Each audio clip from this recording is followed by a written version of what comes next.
इकाई 9 उलझन सुलझन पहेलियां।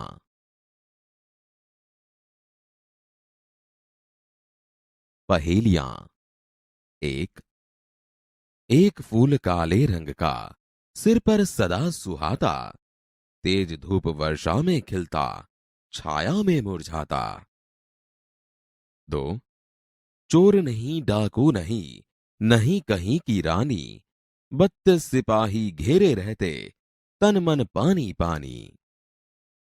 तीन नाम मेरा 3 अक्षर का, रहने वाला सागर तट का, खाने में आता हूं काम, बोलो बच्चों मेरा नाम। 4 आदि कटे तो दशरथ सुत होता, मध्य कटे तो आम, अंत कटे तो काटूं लकड़ी, बोलो मेरा नाम। 5 दो सखियां दोनों चंचल, फिरती फाटक खोले, सो जाएं तो सपने देखे, हंसे खुशी में दुख में रोले।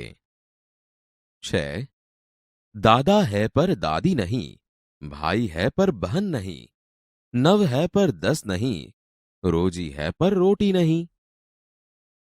7 दिए गए चित्रों में चित्र के शब्द ढूंढिए।